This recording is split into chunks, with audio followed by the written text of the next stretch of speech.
এখন স্বচ্ছ আৰু সেউজ গাঁও। গাঁওবাসীয়ে নিজা প্ৰচেষ্টাৰে শুৱনি কৰি ৰাখিছে গাঁওখন। সহযোগ কৰিছে ৰাজ্য চৰকাৰখনে। লাভ কৰিছে জিলা প্ৰশাসনৰ স্বচ্ছ আৰু সেউজ গাঁও বঁটা। গাঁওখনৰ পুৰুষ, মহিলা, ডেকা গাভৰু সকলো মিলি নিয়মীয়াকৈ চাফাই অভিযানত লাগি যায়।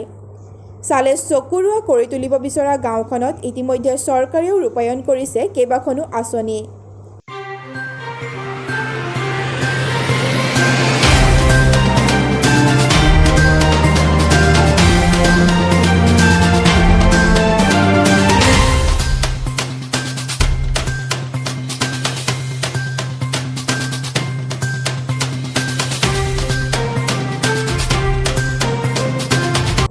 হয়, এইখন শিৱসাগৰৰ দেৱালয় গায়ন গাঁও।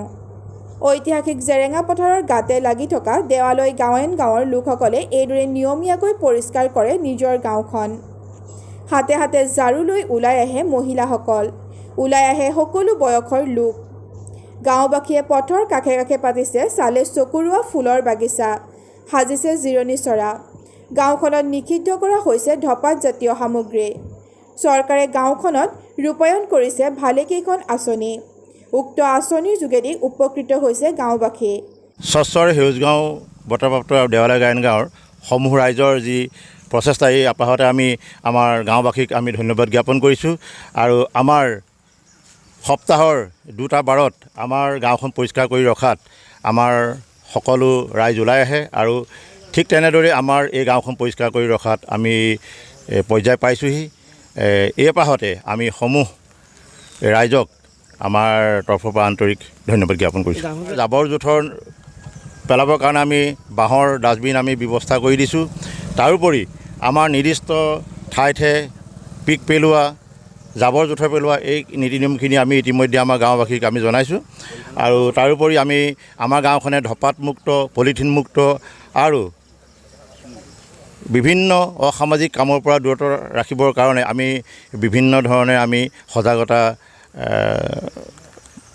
কৰি আহিছোঁ। আৰু এই ক্ষেত্ৰত আমি ৰাইজৰ আশানুৰূপ সহায় সহযোগিতাও পাইছোঁ। আমাৰ দেৱালয় গায়ন গাঁও আপোনালোকে ইতিমধ্যে গম পাইছে যে অসম চৰকাৰৰ দ্বাৰা আমাৰ গাঁওখন স্বচ্ছ আৰু সেউজ গাঁও হিচাপে স্বীকৃতি লাভ কৰিছে। আৰু আজিৰ পৰা প্ৰায় 2 বছৰৰ আগৰ পৰা আমাৰ এই গাঁৱত স্বচ্ছ আৰু সেইকাৰণে গোটেই ৰাইজে সকলোৱে লাগি আমি গাঁওখন স্বচ্ছ আৰু পৰিষ্কাৰ তথা সেউজকৰণৰ কাৰণে বৃক্ষৰোপণ কৰা হৈছে। আৰু ইয়াৰ লগতে বিভিন্ন আঁচনিৰে আমাৰ অৰ্থনৈতিক, সামাজিক আৰু সাংস্কৃতিক দিশত আগুৱাই নিবৰ কাৰণে আমাৰ ৰাইজে বিভিন্ন ক্ষেত্ৰত আগবাঢ়ি গৈছে।